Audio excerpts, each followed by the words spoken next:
Այդ պայքարը սկսել եմ ես իմ ընկերների հետ բացառապես։ Բագրատ Սրբազանը եկել է միացել է ձեզ, ճիշտ եմ հասկանում։ Բնականաբար։ Պարլամենտական ընդդիմությունից երբ մարդիկ էին հայտնվել, ողջ ժողովուրդը լքել էր իրանց։ Կար բավարար չափով մարդկային ռեսուրս ինչ-որ գործընթաց սկսելու համար։ Այ ինչը խանգարեց, որ այդ գործընթացը չսկսվի։ Մշտապես ասել եմ, որ Նիկոլ Փաշինյանը եւ այս Շակերտաուր ընդդիմությունը քաղաքական համակարգի առանցքային հիմնասյուներն են։ Անդամ եղել եք։ Տեսեք, պարլամենտական ընդդիմությունը կյանք կտա, որ Նիկոլ Փաշինյանը իշխանությունից չհեռանա։ Ֆինանսավորում օրինակ որտեղից ունի ձեր կուսակցությունը։ Մեկ բանտարկյալ եմ ճանաչում իմ պատկերացումով, ընդամենը մեկ։ Այսինքն հնարավոր է Դավաճանի հետ, կներեք, Դավաճանի հետ 5 տարի նույն ազգային ժողովում ինչ որ բաներ քննարկել։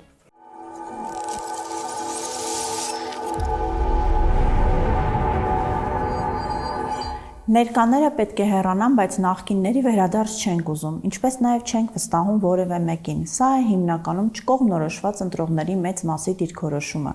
Ողջույն, այսօր իմ հյուրն է ժողովրդավարական համախմբում կուսակցության նախագահ Սուրեն Պետրոսյանը,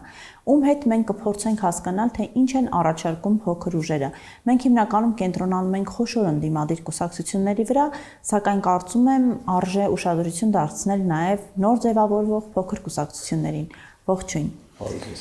Շնորհակալ եմ, որ համաձայնեցիք եւ հյուր եկաք։ Նախ ամենասկզբից, սկսենք, դուք քաղաքական դաշտում սկսեցիք ավելի նշանակալի դեր ունենալ Բագրատ Սրբազանի պայքարի շրջանակներում, որից հետո ձեր անվան հետ կապվեցին տարբեր տիպի խոսակցություններ։ Երևի մի փոքր խոսենք այդ մասին, հետո նոր գանք ընտրություններին ձեր մասնակցությանը։ Եղամ ավելի ակտիվ, դրանից առաջ ենք ունեցել ակտիվություն եւ չի եղել մի քաղաքական իրավիճակ, որտեղ որ մենք չունենանք մասնակցություն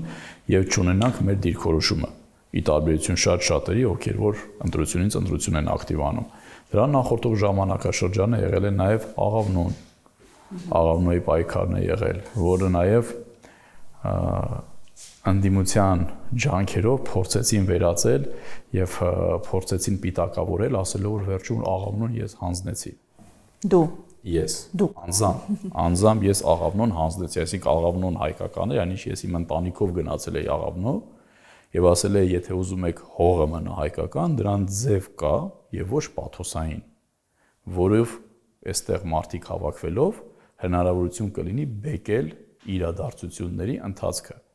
Բայց իդեմս ընդդիմության եւ մնացածի ովքեր որպես այդպեսին առավելագույնը Facebook-ում ստատուս գրելուց ավել որևիցե բան երբեք չեն արել իշխանության համար հենարան լինելուց բացի երբեք բան չեն արել եւ նաեւ հնարավոր հրապարակում ինչ որ վրանային պայքարի իմիտացիաներ այդ գետնի վրա գործողությունը փորձեց այսպես ասած վարկաբեկվել ասելով որ ես գնացի այնտեղ եւ Աղավնոն ես հանձնեցի պատկերացեք խեղաթյուրման աստիճան ես որպես օրինակ եմ ուղղակի սա բերում Դրանից հետո նաև մենք մասնակցել ենք քաղաքապետի ընտրությանը։ Դրանից հետո նաև այստեղ ձեր ձևակերպման մեջ ասացիք Բագրատ Սրբազանի սկսած պայքարը, որը որ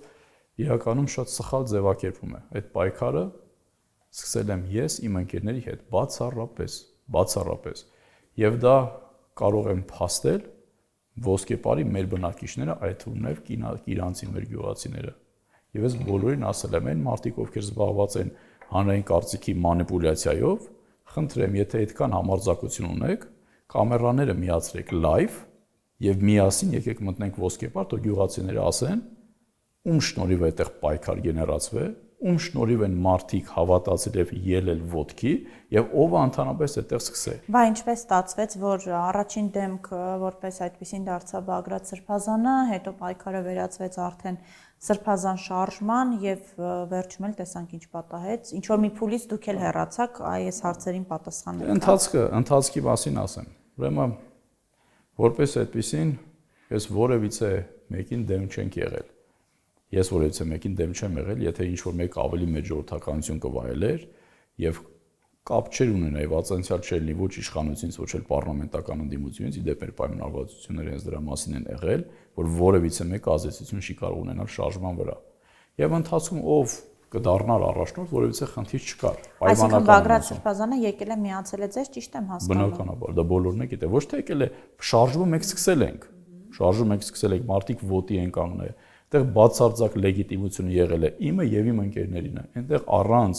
քաղաքական իմաստով, առանց մեր համաձայնության որևիցե մեկը գյուղ մտնել չէր կարող։ Անկամ այդ շարժման ժամանակ մարդիկ կան հիմա կարող են գնալ ոսկեպար, ասում են, եթե Բագրատ Սրբազանը քաղաքական ենթատեքստով կմտնի գյուղ, մենք 200 հոգով ճանապարհը կփակենք, որ ինքը գյուղ չմտնի, որտեղ իր հետևից կբերի Դաշնակցությանը, Սերժ Սարգսյանին, Ռոբերտ Քոչարյանին, կոմունակիցներին։ Իդեպ ես սա հիմա ինչի համար եմ ասում, սա այն փաստեր եմ ասում, որ ես ասել եմ մինչև Բագրատ Սրբազանի ձերբակալվելը։ Ես ավել բան չեմ ասում, հաշվի առնելով, որ այդ մարդը այսօր կալանքի տակ է եւ չի կարող պատասխանել, ասում այն բանը, ինչ որ նաեւ այն ժամանակ եմ ասել։ Սա փաստեր են։ Եվ ընթացքում է որոշում կայացվել, որ միասնական ճակատով գնալ, պայմանական ասած նաեւ որտեղ ներգրաված կլինի հայ առաքելական Սուրբ եկեղեցին, իդեմս Տավուշի թեմի։ Բայց եղել է երկաթյա պայմանավորվածություն։ Նախկին դերակատարներից որևիցե մեկը մասնակից չպետք է լինի։ Ինչ եղավ, որ սկսեցին մասնակից լինել, եւ դրա շուրջ եղել է երկաթյա պայմանավորվածություն։ Եվ ես եմ երաշխավոր եղել գյուղում բնակիչների մոտ, որ եթե Բագրատ Սրբազանը գա, ինքը իր ետևից չի բերի այդ իմ նշած տարբեր ուժերի ներկայացուցիչներին, իսկ գյուղացիները վստահ լինելով, որ որտեղ որ ես կամ այդտեղ անդիմության ներկայացուցիչներ չեն լինի, այդ պայքարը սկսվել է այդպես։ Պայքարի ընթացքում ա եղել, եթե դուք ուշադրություն դարձնեք, մինչև Կիրանցը եւ Կիրանցից դուրս գալեր սկսեցին քայլել, այդ ժամանակ նման դերակատարներ չկան դու չեք տեսնի։ Միակ պահավոր ժամանակահատված, որ դուք կտեսնեք, դա նա էր, երբ ինձ նոյեմբերյանում ձերբակալեցին 72 ժամով եւ երբ ես ՁՊՎ-ից դուրս եկա վերադարձա, տեսա ինչ որ պարլամենտական անդիմության падգամավորներ են եւ այնտեղ բազմա հազարանոց չասեմ, հայ մոտ 1000 հոգի, իսկ իրանցիում դա հսկայական թիվ էր, մարդիկ այն ովքեր ճանապարհը փակել էին, դուրս եկան եւ տեսանք այդ մարդիկ ովքեր 1000 հոգով ներկա են այնտեղ մնացել 7-8 հոգի մարդ։ Այսինքն պարլամենտական անդիմությունից երբ մարդիկ էին հայտնվել, ողջ ժողովուրդը լքել էր Կիրանցը, ողջ ժողովուրդը եւ հեռացել էր այդտեղից։ Նորից ես կրկին ջանքերով այդ մարդկանց հավաքում եւ այլ, որ այս մարդիկ այստեղ չեն կարող լինել եւ այլ։ Այսինքն որտեղ ես եղել եմ, իրանք չեն եղել։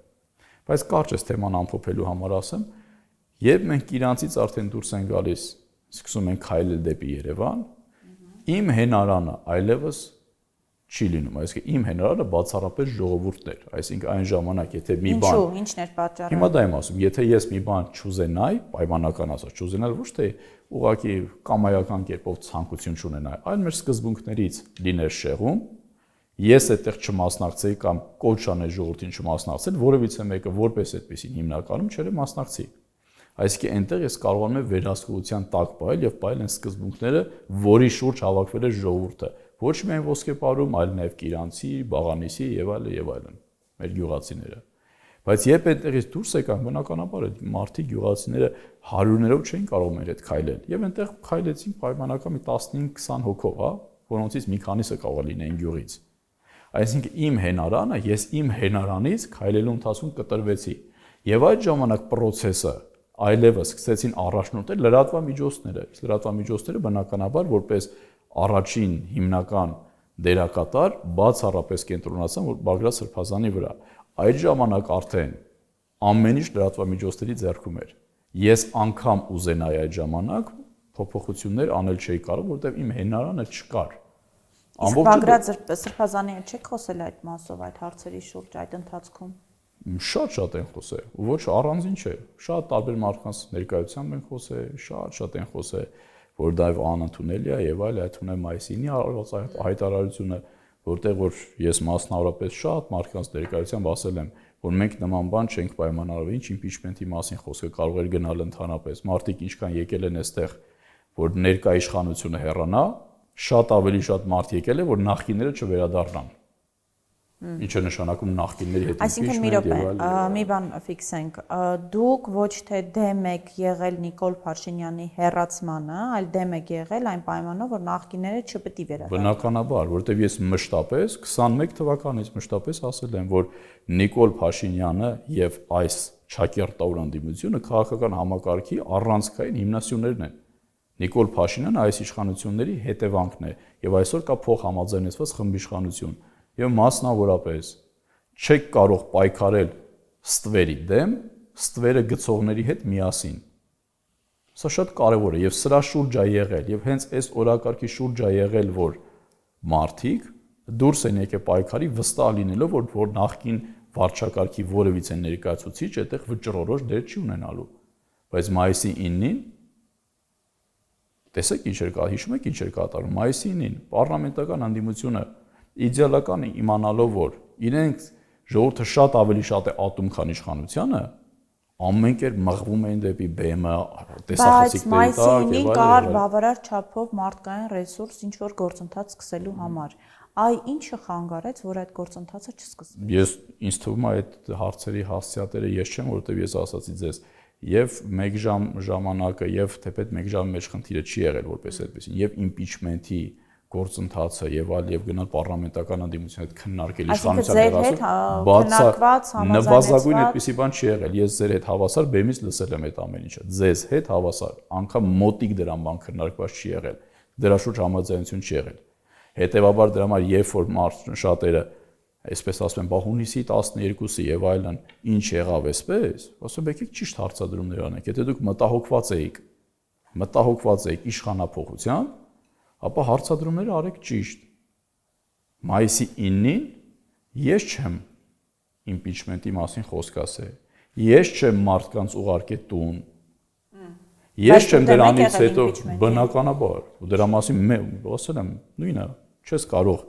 պայքարել ստվերի դեմ, ստվերը գցողների հետ միասին։ Մենք այդ ժամանակ, որ եկել ենք բեմի վրա, իսկ չեք կարող ստվերը գցողներին օգտագործել եւ իմպիչմենտով օրինակ հեռացնել Նիկոլ Փաշինյանին։ Չէ, դրանք կեղծորակարգ է, նա հայտարարեցին իմպիչմենտ։ Այդ որ մեկը գնաց իմպիչմենտի, բա ինչ որ մեկը խի չի հարցնի իմպիչմենտը չարեցիք, այն ժամանակ էլ հայտարարում եք, որ մեր կոնսենսուսային թեկնածուն Բագրատ Սրբազանն է։ Դե բա ինչ որ մեկը խի հարցերը չի բարձրացնում։ Ինչ որ մեկը խի չի ասում 60,000-անոց, 70 կամ 50,000-անոց ժողովրդին, ինչի ուղարկեցիք տուն։ Ինչի արեցիք ընդդիմադիր շարժում երկրորդ, այդքան փողոցներով ինչի քայլացրեցիք մի ամիս 3 օր մաշեցրեցիք վերջում թողեցիք 2000 հոգի մարդ։ Ինչու այօրինակ դուք պատասխանեք այդ հարցին։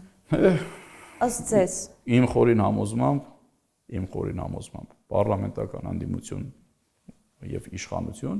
որակական ոչ մի տարբերություն չկա եւ պարլամենտական հանդիմությունը կյանք կտա, որ Նիկոլ Փաշինյանը իշխանությունից չհեռանա։ Եվ այս փոխհամաձայնեցված խմբի իշխանությունը մնա։ Իհարկե, եթե կհեռանա այն ժամանակ, երբ որ ինչ-որ մի կերպ կհանձնվի իրենց իշխանությունը։ Իրենց շահերից երբեք չի բխում։ Դրա համար ես եւս մեկ անգամ ասում եմ, ներսում լինելով ես այդ ամեն ինչը տենելով հանրային մի 5-6 անգամ հայտարարել եմ։ Պարլամենտական հանդիմությունը շատ ավելի մտահոգ է, որ կարող է լինել իշխանափոխություն, քան իշխանությունը։ Տեսեք, բայց նույն ձեզ կապում էին Սերժ Սարգսյանի հետ, նույն այդ շրջանում բավականին շատ տեղեկություններ կային եւ շրջանառվում էր թե սոցցանցերում, թե լրատվամիջոցներում, որ դուք հանրապետական կուսակցության անդամ եք եղել, սերտ կապված եք Սերժ Սարգսյանի հետ, ինքն է ձեզ ուղղորդում, ինքն է ձեզ ուղարկել Բագրատ Սրբազանին, այսպես ասած, անունը գցելու համար, այս մասով ինչ կասեք։ Հանրապետական անդամ եղել եք։ Տեսեք, նախ ինձ են ուղարկել նախ սկիզբը ասում պայքարը եւ շարժումը սկսել եմ բացառապես ես, բացառապես իմ ընկերների հետ միասին։ Այն ժամանակ, երբ որ ոսկեպարում որևիցե շարժում չկար, ընտանիք, տուն, ոտքի եմ անել ես իմ ընկերների հետ միասին։ Գնանք ոսկեպար, տեսախցիկները միացած, եկեք շրջենք, առանց բեմադրությունների։ Տեսեք ոնց է եղել ու ինչ պայմանով են թույլ տվել, որ շարժումը սկսվի։ Գյուղացիները։ Գնանք յուրաքանչյուր դենց որ այդ հարցը փակենք։ Այստեղ հարցի առաջամ արդեն ով է ուղարկել ում, որ այս շարժումը ստանալ այն տեսքը ինչ որ ստացավ։ Երկրորդը բնականաբար ինչ որ հարցի այլևս կպնելու հնարավորություն որ չկա, պետք է ասեն հանրապետական։ Ես էլի եմ ասում, ես շատ ուրախ եմ եղել, որտեղ ճանաչել եմ խաղի կանոնները գոնե, հա, իմ անցած ճանապարհից ես երբեք չեմ խորշում։ Ես դրան նայում եմ, այսպես ասած, մեծ ուրախությամբ, որտեղ դրանում ձեռք եմ բերել փորձ, չգիտեմ, ճանաչել եմ խաղի կանոնները, խաղը եւ այլն եւ այլն։ Ես եղել եմ մինչեւ 2013 թվականի երևի թե վերջը։ Երիթևում, ընդհանրական Երիթևում, չէ՞ որ Երևան կամ ամբողջ Հայաստանի կենտրոն վարչական շրջանի Երիթև 13 թվականից հետո ես շատ լուրջ, շատ հնչեղ ու մեծ խնդիրներով դուրս եմ եկել այդտեղից։ 13 թվական։ Պատկերացնում եք մարդը Երիթև ու դուրս է գալիս։ Ու որևիցե մեկը այսօր չի անդրադառնում այն մարդկանց, ովքեր 5 օր առաջ ՔՊ-ի ցուցակով էին, հետո Քոչարյանի ցուցակով են պատգամավոր, ՔՊ-ի ցուցակով էին, հանրապետական է, մյուսը օրը 6 տեղ մարդիկ փոխվում, ոչ մեկ չի ասում։ Եթե ես 13 տարի առաջ եղել եմ Երիթևի շարքային պայմանական ասացա, որովհետեւ ով իմ հետ ինչ պետք է խոսար։ Սերժ Սարգսյանի հետ երբևէ ինչ որ հարաբերվել, շփվել եք։ Առանձին երբևէ շփվել երբեք եւս չեմ շփվել, անգամ, ինչպես ասեմ, բարեված անգամ չկամ։ Մեկ անգամ եղել է ընդհանուր երիթևի հանդիպման շրջանակ, որտեղ կա ունեն 300 հոգի կամ 400 հոգի, այդ շրջանակում երբեք ոչ տեսել եմ, ոչ խոսել եմ, անգամ ձեռքով բարեված չկա։ Բա ֆինանսավորում օրինակ որտեղից ունի ձեր կուսակցությունը։ Բացառապես մեր ուժերով եւ մեր համակիրների, բացառապես որը շատ թափանցիկ է, པարզ է եւ այսպես։ Այսինքն դուք ձեր միջոցները ներդրել եք քաղաքականության մեջ։ Բնականաբար։ Հիմա ոնց օրինակ այս մարդկանց ժողովրդին համոզենք, հաշվի առնելով մեր այս երկար տարիների արատավոր բարքերը, որ կարող է մարդը ազնիվ արդար մղումներով իր սեփական ֆինանսական ռեսուրսները ներդնի քաղաքականության մեջ, այլ ոչ թե մտնի քաղաքականություն ակնկալելով ֆինանսական բարիքներ։ Անին ջան, ամենակարևորը մարդկանց երբեք ոչ մի պարագայում պետք չի համոզել, ոչ մի բան։ Մեր գերխնդիրը միշտ եղել է այս երկար տարիների ընթացքում, որ մենք միշտ փորձել ենք թվալ եւ ոչ թե լինել։ Եվ թվացնել եւ ոչ թե լինել։ Մեր խնդիրը երբեք թվալը չի։ Դա համար եթե ուշադրություն դարձնեք մեր խոսքում որևիցե ժամանակ, որևիցե պարագայում պոպուլիզմ չեք նկատի։ Երբեք անպագորգոր խոսքեր, ճոխ խոսքեր, չգիտեմ եւ այլն եւ այլն։ Արցախը հետ չեք բերելու։ Տեսեք, հիմա դրան եք անդրադառնանք։ Երբեք պոպուլիզմով մենք երբեք չենք տառապել։ Ու հետեւաբար մեր խնդիրը կրկին եմ ասում, երբեք թվալը չի եղել։ Մեր խնդիրը եղել է լինելը, process-ի ընթացքում կայանալը, առաջ շարժվելը, մեր գործունեության արդյունքում հասարակության աջակցությունը պարբերաբար կամած ստանալը։ Երբեք մենք չենք դրել մարդուն համոզելու խնդիր։ Մարդուն պետք չի համոզել, հավատացած եղեք, ինչքան էլ անտեղին եւ անպատկար խոսքերով կարող բնութագրեն ժողովրդին, իրականում մեր ժողովուրդը չափազանց իմաստուն է, չափազանց։ Իրեն պետք չի համոզել։ Դու եղի այնպիսին, ինչպիսին որ կաս, անպայման հասարակությունը քեզ քո արժանի տեղն ու դերը քեզ կհատկացնի, անպայման։ Հնարավոր է դա մի քիչ ավելի երկար ժամանակ տևի, բայց դրան այլ տարբերակ եւ այլ ընտրանք չկա։ Եթե մենք ուզում ենք գնանք որակական փոփոխությունների, մենք պետք է նաև հրաժարվենք չակերտավոր ասված այս ավանդական մոտեցումներից, որի հիմքում ընկած եղել բացառապես ճոռոմաբանությունը, բացառապես անիրատեսական խոսքերը եւ հասարակությանը մանիպուլացնելը։ Սրանից պետք է ուղղակի հրաժարվել։ Եղեք այնպեսին, ինչպես որ կաք, ժողովուրդը անպայման ձեզ Տեսեք Սուրեն, ձեզ մեղադրում են եւ ոչ միայն ձեզ, բոլոր փոքր կուսակցություններին, որոնք մասնակցում են այս ընտրություններին, մեղադրում են ձայները փոշիացնելու մեջ եւ ասում են, որ եթե իրականում ուզում եք Նիկոլ Փաշինյանի հեռացում, ապա պետք է համախմբվեք, այսօր արդեն ֆավորիտը ուժեղ Հայաստանն է, ուժեղ Հայաստանի շուրջ։ Այ ինչ կարծիք ունեք այս մասով։ Տեսեք, ուրեմն նախ դա ամենաանհեթեթ օրակարգն է։ Դրանով ձայներ փոշիացնելու օրակարգով անդիմությունը ցույց է տալիս իր գաղափարական եւ որակական սնանկությունը եւ ձայներ փոշիացնելու պիտակով փորձում են նաեւ վարկաբեկել կամ սահմանափակել, այսպես ասած, նոր ձևավորվող կամ նոր ճանապարհ սկսող ուժերին։ Սա հիմնականում մեծապես պայմանավորված է, կրկնում եմ, իրենց գաղափարական սնանկությունը թաքցնելու համար եւ վարկաբեկելու համար։ Իսկ մեր քաղաքական դաշտը գաղափարական խոսույթ այսօր չի հանդուրժում։ Բոլորի խնդիրը մեկը մյուսին վարկաբեկելն է։ Մինչև փոշիացնելու կեղծ թեզին անդրադառնալը, այդ նույն մարդիկ, այդ ձեր նշած այդ կուսակցությունը, ինչի օրինակ եմ ասում, ձեռնմուխ չի լինում իրենց ասած իբր մեծ ուժերի միավորմանը։ Երբ որ դուք մեծ ուժերով չակերտավոր ասած կմիավորվեք իրար հետ, կգաք ինձ այդ մասին երկրորդ անգամ հարց կտաք։ Դուք ինչի չեք կարողանում այդ ձեր իբր ավելի հասուն քաղաքական գործիչներով եւ մեծ ռեսուրսներ ունեցող ուժերով ձևավորեք միասնական ճակատ։ Ինչի։ Երբ որ կձևավորեք այդ ձեր մեջ այդ հարցերը կլուծեք, հետո նոր հաջորդ փուլին կանադառնաք, այսինքն այդ ուժերը որևիցե մեկը չեն խաթարում այս process-ը, բայց այն ուժերը, որ համեմատաբար փոքր է, ձեր համար խնդիր է ներկայացնում։ Ոչ, որովհետեւ դուք սարսափում եք, որ կարող է ձեր որակից եւ ձեր վերահսկողությունից դուրս նոր դերակատարներ ձևավորվեն։ Դե գուցե չեն ցանկանում ասոցացվել իրենք նախկինների հետ, նույն ուժեղ Հայաստանը փորձում է այնպես անել, որ կապ չունի Սերժ Սարգսյանի հետ, Ռոբերտ Քոչարյանի հետ, ինչ որ այլընտրանքային նոր, օրինակ դուք նոր ուժ համարում եք ուժեղ Հայաստանի։ Բնականաբար ոչ, ես որևիցե մեկին չվիրավորելու համար, այլ որպես այլաբանություն, ասեմ, դա նույնն է, ոնց որ նույն խաղաքարտերը խառնենք ու այլ կերպ բաժանենք ու մենք ասենք նոր ինչ որ քարտեր ունենք։ Նույն քարտերը խառնել, այլ կերպ բաժանել։ Հին նախկին կոնյունկտուրայի կատարյալ դրսևորումն է, ինչ փոփոխության մասին կարող է գնալ։ Երկրորդ կեղծխոսույթը ձայներ փոշիացնելու հետ կապված։ Իսկ ով է ասել, ով է ընդդիմություն կամ ընդդիմություն լինելու չափանիշը ո՞րն է։ Այդ մարդիկ ունենալով լրատվամիջոցներ, որը իրենց միակ առավելությունն է, ուրիշ ոչ մի առավելություն չունեն, ունեն ֆինանս եւ լրատվամիջոց, ուրիշ ոչ մի մարդկանց կողմից աջակցություն, վստահություն, միտք, գաղափար, որակ, նույն քաղաքացիական պայմանագրի մակարդակ։ Բայց ով է ասել, որ անդիմադիր լինելու չափանիշը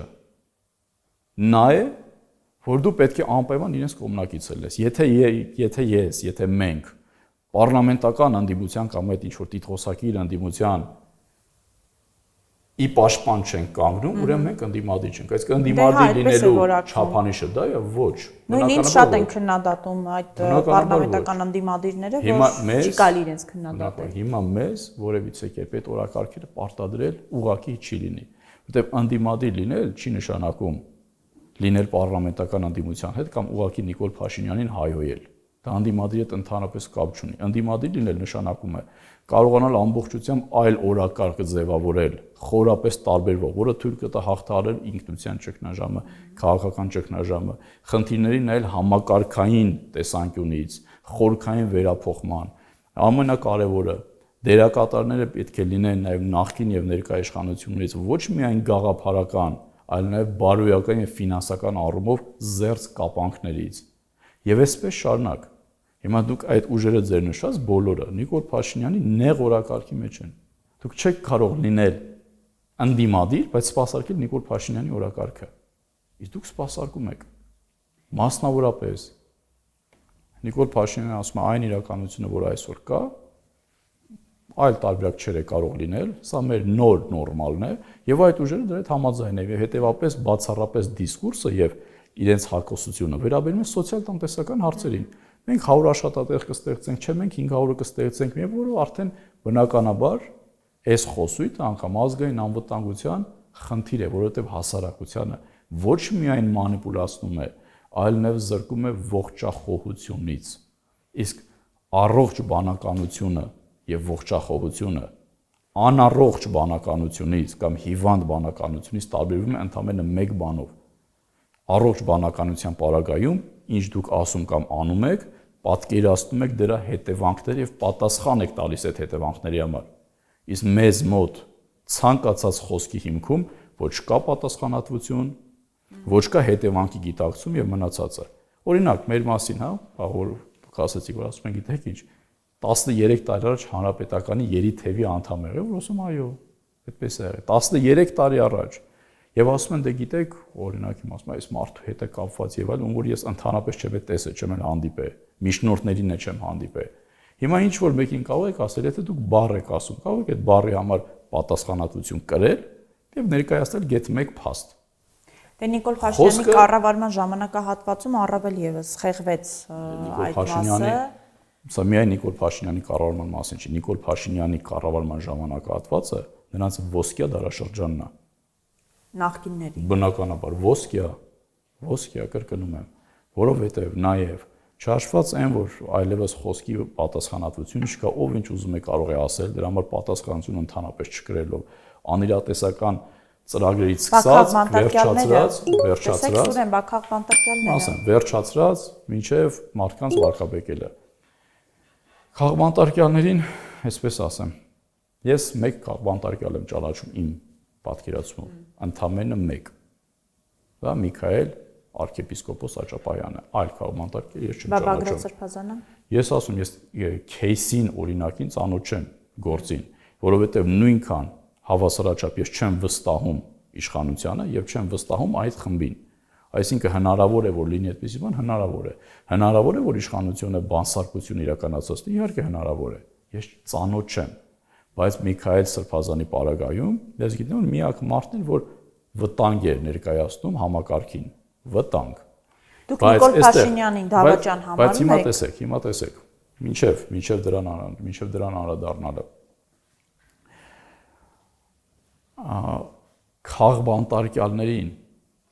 Քաղբանտարկյալներով ցույց տալ, որ դուք իբր անդիմություն եք, սա ամենամեծ անհեթեթությունն է, որտեղ որպես այդպեսի նշեցի քաղբանտարկյալներ իմ խորին համոզմամբ, հա, այդպես ցցում քաղբանտարկյալներ չկան, բայց ձեր ուշադրությունը հրավիրեմ մեկ այլ հանգամանքի։ Ուրեմն նախկին եւ բոլոր ներկա իշխանության, նախկին բոլոր իշխանությունների համար բարձրագույն արժեքը եղել է բացառապես սեփական ֆինանսական կարողությունները եւ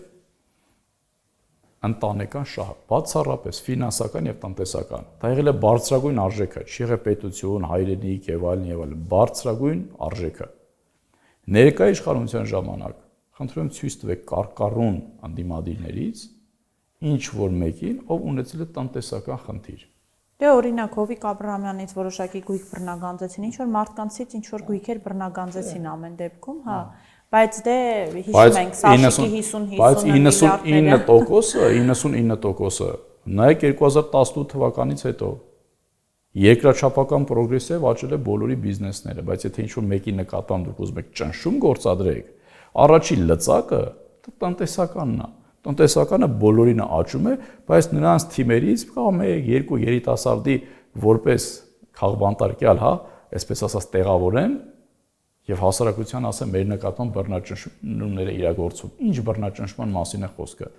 Սուրեն, դուք Նիկոլ Փաշինյանի դավաճան համարում եք։ Ես եթե ուշադրություն դարձած լինեք, ես երբեք թուրք, դավաճան եւ այլն այդ խոսությունները երբեք չեմ օգտագործել, երբեք։ Ես ասել եմ։ Դե դրա համար են ձեզ կապում Նիկոլ Փաշինյանի հետ, ասում են, որ նրա օրակարգը տեսեք, ինչով, այսինքն, եթե ես չեմ մտնում այդ տգետ օրակարգի մեջ, նշանակում է Նիկոլ Փաշինյանի օրակարգն եմ սպասարկում, կամ եթե դուք ասում եք Նիկոլ Փաշինյանը թուրք եւ դավաճան, բայց Նիկոլ Փաշինյանի իշխանության միակ հենարանն եք հանդիսանում, ուրեմն դուք ընդդիմադիր եք, կամ ով չասեց այդ տգետ խոսքերը, ուրեմն վերջ ինքը ընդդիմադիր չի։ Ես ձեր կատեգորիաների մեջ չեմ մտնում, ես ունեմ իմ օրակարգը։ Նախ դավաճան խոսքը քրեա իրավական եզրույթ է, քրեա իրավական։ Եվ եթե դուք դավաճան եք ասում, նավթի ձեր վարկն ու գործողությունները ամբողջությամբ այլ լինի։ Այսինքն հնարավոր է դավաճանի հետ, կներեք, դավաճանի հետ 5 տարի նույն ազգային ժողովում ինչ որ բաներ քննարկել։ Նրանք ասում են, նրանք քաղաքական տեսանկյունից բոլորը հարազատ եղբայրներ են։ Պատկերացնում եք այդ մարդկանց պարլամենտական ընդդիմության ձեռամբ եւ ջանքերով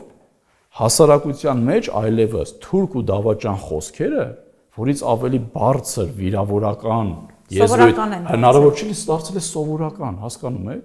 Ես մի անգամ այլ առիթով ասել եմ, օրինակ հանրապետական կուսակցության, այսպես ասած, ամենայն հարգանքով որոշ գաղափարական գործիչների, ասել եմ հանրապետական կուսակցության երևի ամենամեծ ճակերտավոր ներդրումը ազգայնականության մեջ եղել այն, որ Գարեգին Նժդեհի անձը եւ տեսակը արժեզրկել են ուղղակի։ Ամեն առիթով ասելով Գարեգին Նժդեհ, մարդիկ նայել են իրենց պատկերացրել եւ Գարեգին Նժդեհը նույն մակարդակի մարդ է եղել։ Արժեզրկելն եղել։ Հիմա այդ մարդիկ դրանով ուղղակի արժեզրկել են թուրքի եւ դավաճանի այդ եզրույթները։ Հիմա եթե դուք ասեք թուրք ու դավաճան, դրանով դուք ոչ մի հարց չլուծեցիք ընդհանրապես։ Ես ասեմ, ես երբեք չեմ ասել, դրա համար փոխարենը ասել եմ, որ այս իշխանությունը եւ ելի եմ ասում, մեր համար ազգային անվտանգության հիմնական սպառնալիքն է այսօր։ Արտաքին սպառնալիքները այդքան մեծ չեն, որքան մեր սեփական իշխանությունը նաեւ բնականաբար պարլամենտական ընդդիմության հետ միասին։ Մեր իշխանությունը մեր ազգային անվտանգության հիմնական եւ միակ սպառնալիքն է, որովհետեւ իշխանությունը, որը որ պետք է կարողանար երաշխավորել մեր ինքնությունը, մեր անվտանգությունը, պետության կենսունակությունը եւ այլն, ինքը ոչ միայն դրանք չի կարողանում իրականացնել, այլ նաեւ իր հերթին իր գործողությամբ եւ գործունեությամբ ամբողջությամբ ինքն է դառնում սպառնալիք մեր ինքնության, պատմական հիշողության, մշակույթի եւ մնացածի համար։ Մի քանի կարճ կետերով կարող եք ներկայացնել ձեր կուսակցության օրակարգը, քանի որ տեսեք, կա տպավորություն, որ մեր հասարակությունը հիմնականում ինչ որ տնտեսական, սոցիալական ակնկալիքներ ունի քաղաքական ուժերից, ինչի հետ ես համաձայն չեմ։ Եվ դրա համար էլ հիմնականում առաջարկվում ինչ որ աշխատատեղեր, թոշակների բարձրացում։ Կուզեմ ձեր մոտեցումը, ձեր կուսակցությունը ինչ է առաջարկում։ Այս մասը շատ ավելի կարևոր է, որովհետեւ այս օրակարգը արդեն հանունի օրակարգն է, եւ ոչ թե միայն դեմ լինելու օրակարգն է։ Նախ շատ կարճ ասեմ մեզ լսողներին, որ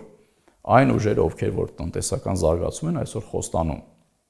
անգամ մեկ տառին հավատալ ուղղակի չի կարելի, որովհետև այն ուժերը, այդ 3-4 ձեր ասած մեծ ուժերը, ճակերտավոր մեծ ուժերը, ովքեր որ բարեկեցություն են խոստանում, ուղղակի ժողովուրդը պետք է հիշի, որ այդ ուժերը այս 35 տարիների ընթացքում այս կամ այն ժամանակահատվածում եղել են իշխանություն կամ ունեցել են իշխանական լծակներ եւ ունեցել են բոլոր հնարավորությունները իրականացնելու այն ամենը, ինչ այսօր խոսք են տալիս։ Հետևաբար դրանով պետք է թեման ընդհանրապես փակել եւ անվտանգության թեման եւ նաեւ այդ խոստումների թեման։ Բոլոր ուժերը այդ 3-4 ձեր նշած եղել են իշխանություն կամ ունեցել են իշխանական լծակներ, որևիցե մեկը այդ ժամանակահատվածում ունենալով լծակ որևիցե կերպ չի նպաստել հասարակության բարեկեցությանը կամ տնտեսական զարգացմանը։ Սա մեկ անցնենք։ Մեր գլխավոր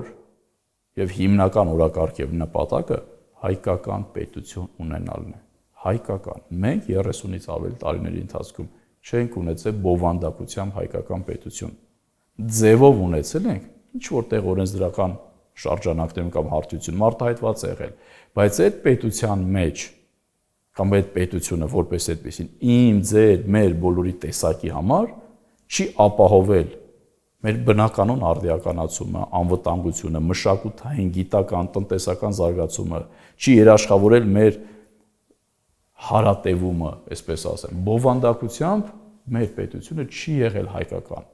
Անկամ սահմանադրության մեջ չի եղել արձանագրված, որ մենք ազգային պետություն ենք։ Սա ամենակարևորը, անգամ իրավական հարթությունում չի եղել սա։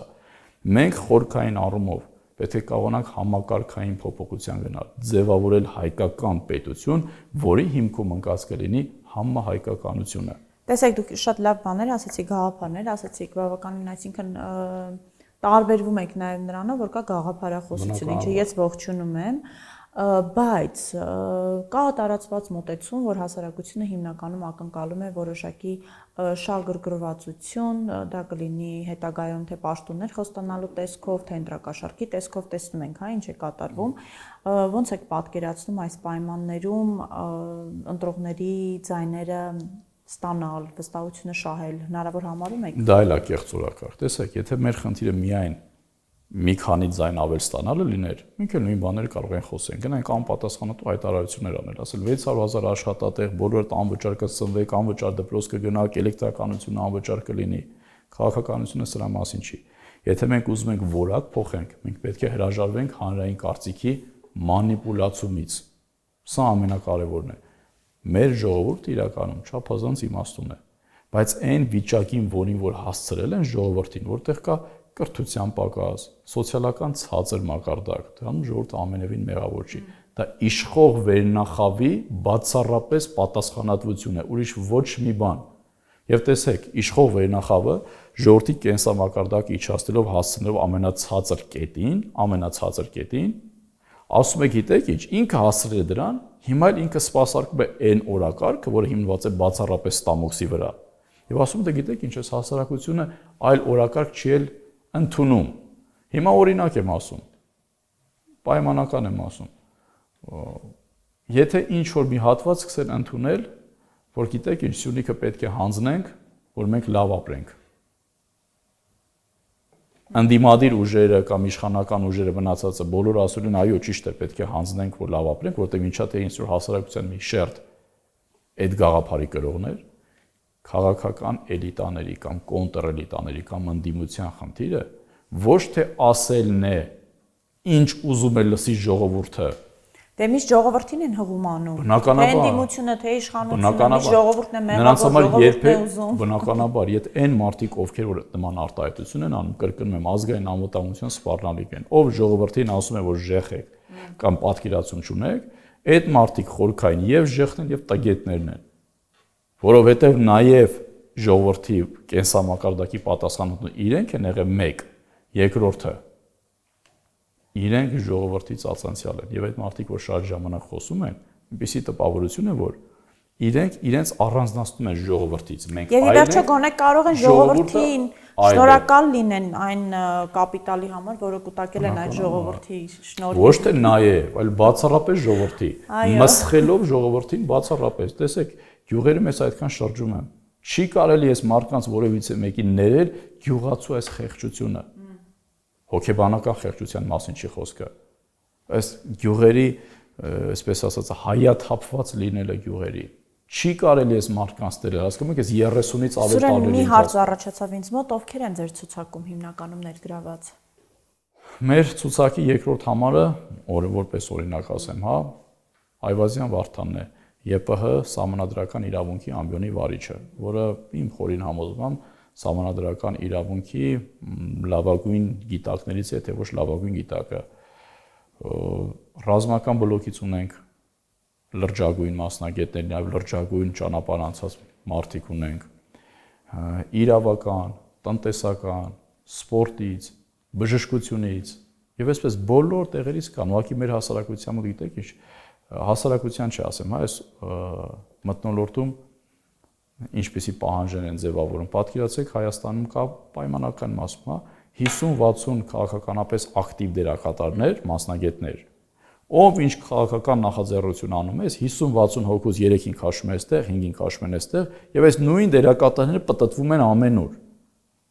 Մենք ասում ենք, այո, հարգում ենք այդ մարդկանց եւ այլն, բայց հասարակության մեջ ոլորտի լավագույն մասնագետները միայն իրանք չեն։ Եվ եթե ձեր իմացած ճակերտավոր հնչեղ անունները մեր ցուցակում չկան, չի նշանակում, որ մեր ցուցակի անդամները կամ ներկայացուցիչները որակապես զիջում են։ Հակառակը նաև այս գործընթացը այնքանով է կարևոր, որ դուք կարողանաք նաև նոր դերակատարների համար հարթակ ձևավորեք, որտեղ նաև նոր դերակատարները կմտնեն, տեսնելով, որ այնտեղ գործընթացները մաքուր են, ինչ որ ուժերի չեն սպասարկում եւ այլ, եւ մարդիկ ուղղակի մոտիվացված կլինեն ու կմասնակցեն այդ գործընթացներին։ Մենք այստեղ ունենք, կրկին եմ ասում, բազմաթիվ բժշկության ոլորտից, ուժայինների ոլորտից, իրավական, տնտեսական եւ այսպես շարունակ։ Բազմաթիվ մարդիկ, ովքեր որ այսպես եթե ուղղակի հետարքություն ունենակ կամ ժամանակ ունենակ, այլ ցուցակի մարդկանց հետ, այլ ցուցակների ներկայացուցիչների հետ ուղղակի համատության կարգում մասնագիտական խորհուրդ համատական լրատվական աջակցություն ունեք։ Բնականաբար ոչ։ Ոչ ընդդիմադիր, ոչ իշխանական մամուլից։ Բնականաբար ոչ։ Եվ վերջին որի համար ուրախ եմ։ Նաև դա ցուցիչ է, շատ կարևոր ցուցիչ է։ Եվ աջակցություն չեք ունենում, նշանակում է նրանք բնականաբար իրենք որպես վտանգ են ձեզ դիտարկում, նաև դա ամենավառ ցուցիչն է, որ դուք որևիցե մեկի օրակարգը չեք սպասարկում եւ ածացիալ չեք։ Նաև վերջին հարցը, շատ տարածված կարծիք կա, նաև խոշոր ընդդիմադիրներ են տարածում, որ այս ընտրություններով, եթե չստացվի իշխանափոխություն անել, ուրեմն վերջ Հայաստանը չի լինելու, եւ մյուս կողմից կա նաև Նիկոլ Փաշինյանի տարածած մոտեցումը, որ եթե ինքը չլինի իշխանություն, ուրեմն խաղաղություն չի լինելու, այն ինչ կասեք այս երկուսի մասով։ Տեսնում եք երկուսի օրակարգին ինչ նման է իրար։ Երկուսի խոսույթի հիմքում էլ ընկած է վախը։ Եթե այսպես չանեք, մեկը պատերազմ կլինի, եթե այսպես չանեք, մեկը Հայաստան չի լինի։ Երկուսը արժանեք իրար։ Դրա համար երկուսը պետք է հեռանաք։ Նույն խոսույթը 2021 թվականին իհարկե դրանից հետո հանձնվեց Արցախ, մնացած, բայց մարդկանց դնելով այս երկընտրանքի առաջ, կեղծ օրակարգի առաջ, որ պարտադրելով ընտրեք վատի ու վատագույնի մեջ կամ չարյաց փոքրագույնի սկզբունքով, սահմանափակելով մարդկանց ընտրության հնարավորությունը, ունեցանք այն, ինչ ունեցանք այս իշխանությունը 21 թվականին եւ ունեցանք այս ընդդիմությունը, որի շնորհիվ եւ ջանքերով իշխանությունը բոլոր իր հակապետական գործունեությունը կարողացել է մարսել, որովհետև եղել է այս պարլամենտական ընդդիմությունը։ Հիմա հասարակությունը պետք է եւս ընտրություն կատարի։ Արդյոք մենք կրկին ուզում ենք ունենալ այս իրավիճակը։ Նույն մարդիկ ընդդիմություն, նույն մարդիկ իշխանություն։ Եվ այս նույնը եւս 5 տարի շարունակվի։ Եթե դուք 4% հավաքեք ու հնարավորություն ունենաք, կոալիցիա կկազմեք ԿՊ-ի կամ ուժեղ Հայաստանի հետ, օրինակ։ Մենք կունենանք այդ 4%-ը, բայց որևիցե մեկի հետ բնականաբար ոչ մի պարագայում կոալիցիա չենք կազմի։ Նույնիսկ իշխանափոխության պարագայում։ Իշխանափոխության պարագա չի կարող, իշխանափոխություն չի կարող լինել։ Ինչու՞։ Այսինքն պարլամենտական ընդդիմության պարագայում դա իշխանափոխություն չի լինի, իշխանության պարագայում իշխանափոխություն չի լինի։ Եվ ամենակարևորը մեր ձայները, որը որ մենք ստանալու ենք բացառապես մեր օրակարգի համար։ Իսկ այդ օրակարգի առանցքային կետերից մեկը, որ մենք պետք է կարողանանք ճեղքենք այս փոխհամաձայնեցված խմբիշխանությունը։ Մարդիկ մեզ այդ օրակարգի համար են նաև ձայն տալու։ Ես անգամ պայմանական եմ ասում, իհարկե այդպիսի բան չի լինի, բայց անգամ եթե շատ էլ ուզես, դու իրավունք չունես մարդկանց քեզ այդ օրակարգի համար տված քվեն հանձնես հակապետական ուժերից ինչ որ մեկին, դա կլինի ընդդիմություն, դա կլինի Իսկ նոր ուժերից, օրինակ այնտեղ կան շնորհապետական կուսակցություն, նոր ուժեր, իրենց հետ որևէ շփումներ բացառվում է, որտեղ մենք ունենք 4-ը, ամենայն հարգանքում բոլորի նկատմամբ, բայց մենք ունենք 4 կարևոր սկզբունքներ։ Համագործակցության համար, ուղղակի քննարկման համար շատ կարևոր է, որ այդ ուժը չլինի նախկին վարչակարգի ներկայացուցիչներից մեկը կամ դրա ածանցյալ թևերից մեկը, ներկա իշխանությունը կամ դրանից ածանցյալ թևերից մեկը, չպետք է լինի հակառուսական եւ չպետք է լինի հակարևմտյան, որտեղ եւ հակարևմտականությունը եւ հակառուսականությունը մեր համար կործանարար օրակարգ է։ Իսկ այդ ուժերը անպայման սրանցից գոնե 1-2 կետին մեր դիտարկմամբ իհարկե չենք հավակնում բացարձակ ճշմարտության, բայց մեր դիտարկմամբ չեն համապատասխան գոնե այդ 1-2 կետին բոլոր պարագաներում։ Շնորհակալ եմ հետաքրքիր հարցազրույցի համար, հաջողություն եմ մաղթում ընտրություններում։ Հիշեցնեմ նաև, որ Անալիզիկ Թոք հաղորդման հովանավորն է Ֆինապ հաշվապահական ընկերությունը, աջակցեք մեզ Donation Alert եւ Patreon համակարգերի միջոցով, անպայման բաժանորդագրվեք, գրեք ձեր կարծիքը, նշեք թե ում կուզեիք տեսնել որպես հյուր, ինչ հարցեր կուզեիք քննարկվեին։ Այս նախընտրական շրջանում կարծում եմ ավելի շատ կքննարկենք քաղաքական գործիչների հետ հարցեր վերաբերելի ընտրություններին։ Այսօր այսքանը, լավ եղեք, կհանդիպենք։